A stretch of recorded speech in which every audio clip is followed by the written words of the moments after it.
minutes up, yes. I wonder, as a volunteer on Bob's membership committee, if I could make a commercial for membership at this Why time. not? Why not? That's good. Give him the microphone. Yeah.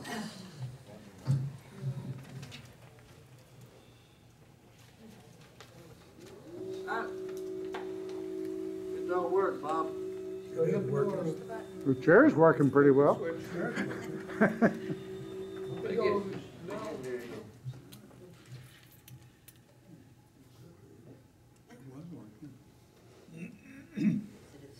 I'll talk loud. Go ahead. Very gruff voice on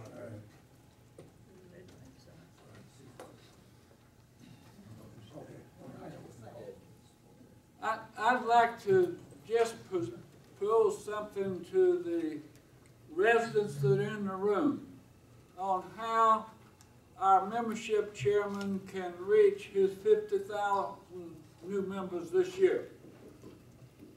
If we were to create a package membership deal where the 400 residents here at the Estates of Carpenters could all become a member of NaCCRA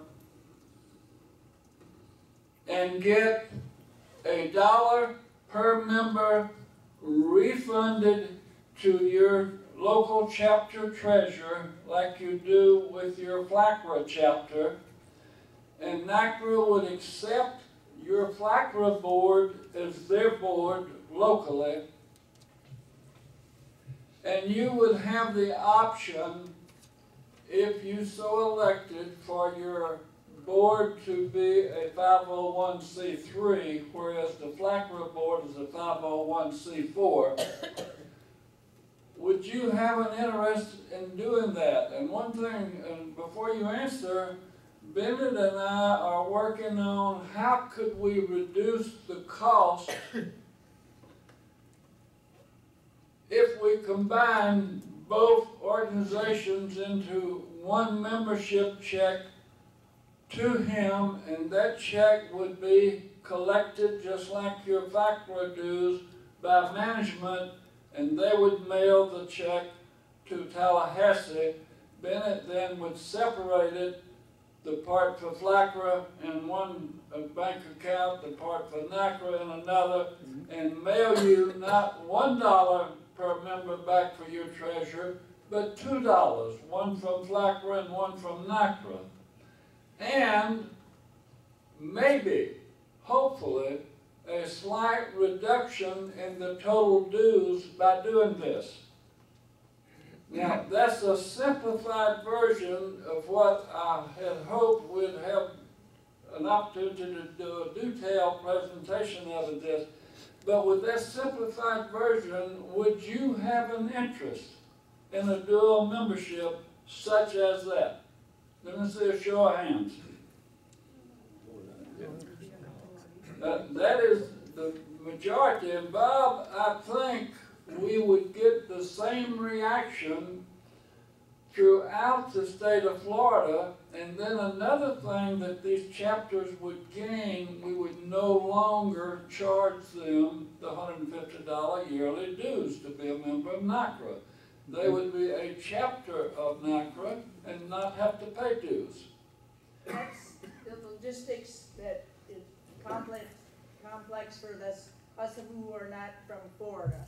Stand up to the mic. Well, I think once we prove this to be successful in Florida, we could advance to maybe North Carolina. And if the leadership up there has seen an opportunity to get professional membership management and a larger national representation, I think that would be successful. And then after North Carolina come on board, we could go to Connecticut, then we could go to Massachusetts, and get the 9 states that are now associations and the 40 communities to become chapters. You would be well on your way to 50,000, if not exceeding it, in 1 year. Thank you. And if I had my way, I would move Charlie's motion and ask for a second, and we would adopt it and ask Bennett and Charlie to implement it in the state of Florida. Now, I say that somewhat facetiously, but very seriously. The approach to membership in NaCCRA has got to diversify. One model does not fit all. I represent the unwashed West. Utah, Nevada, Texas, Oklahoma, Arkansas, New Mexico, where we don't have any, maybe one or two members. That's a different set of geography and circumstance. It seems to me that the approach should be that people, in fact, in the Presbyterian Church USA, when we work in Cameroon or in Bolivia or wherever we work with indigenous leaders. And here we have indigenous leaders in Florida. And I say that with respect. The best work is the grassroots work, the work with indigenous leaders.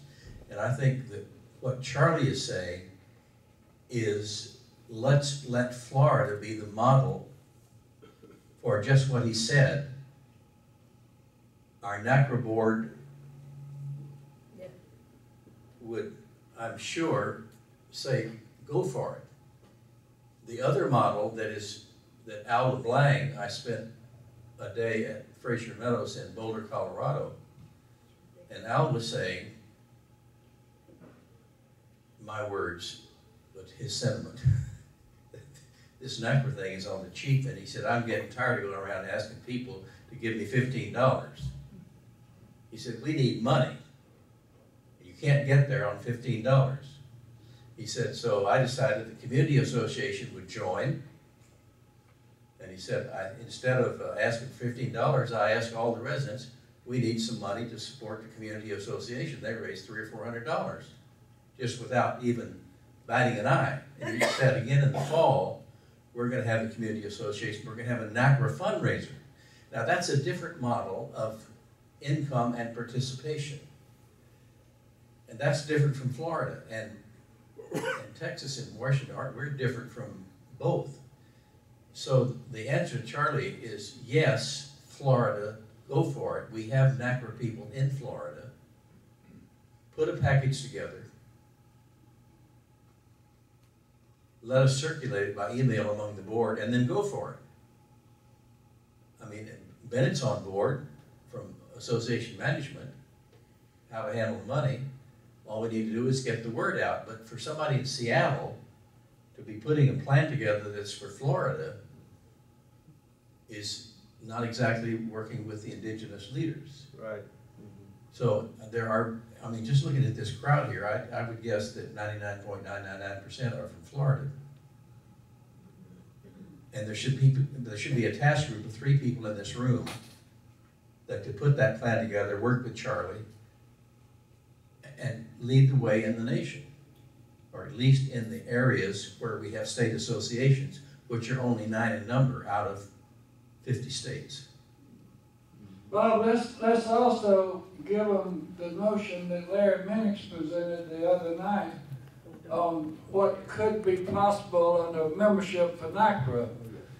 He suggested that maybe if we considered and formed a relationship with NaCCRA, and maybe we would even think of a name change. For example, instead of just NaCCRA, we would say Leading Age NaCCRA.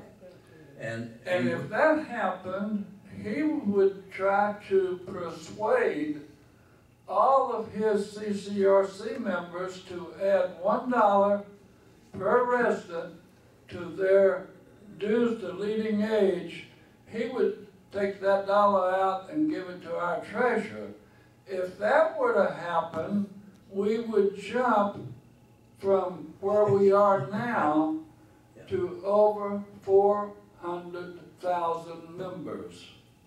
Now let me comment on that, because then Charlie, of course, is always 3 steps ahead of where most of us are. In 6 months, we will have a group of 3 or 4 from NaCCRA sitting down for a day or two with Larry Minix, and that subject will come up. As I said in my report yesterday, his speaking to our group was a historic moment. So maybe we better hold off in Florida until 6 months from now when we meet with Larry and talk about NaCCRA Leading Age Partnership and membership development, because in some cases in Oregon and Washington, our residents who are participating in Leading Age meetings in NaCCRA are bringing their executives and their board members. In other words, we are doing membership development for them. And he sees this as a mutual beneficial relationship. So maybe instead of implementing the Hawk Florida plan, we should wait 6 months and see where that conversation goes with Larry Minix. I just wanted to plant seeds for this group. Oh, listen, I'm seated. There's one comment, yes, Mr. Hood. I don't think I need the microphone. Well, in case you do. I think Charlie is oversimplifying the problem. Now, I've served 6 years on the FLICRA board, and I live in a for-profit facility. And that's a different way of life with regard to financial affairs. I'm not sure that the FLICRA board would go along with Charlie's suggestion. He's still on the board, and they may. I think, I want to be careful how I say this. I don't want to infect NaCCRA. I'm here today because I am extremely impressed with the work that Walt is doing with the Financial Soundness Committee, and I see your leadership within NaCCRA as being superior to what I've seen in other organizations. And as I say, I've served on the FLICRA board for 6 years. I think it's a complex problem. I think one of your problems with membership, and I recognize it is a serious problem, is that you do not have local chapters. And that could represent a problem in Florida between the local chapters of FLICRA and the proposed local chapters of NaCCRA. But just look at Florida. You don't have a lot of members out of Florida. And I've joined because I have been impressed with your leadership.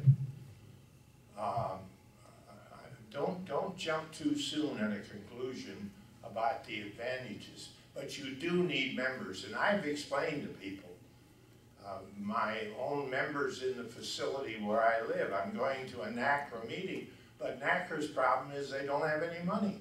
And you are trying to do it on the cheap, and that problem's got to be solved.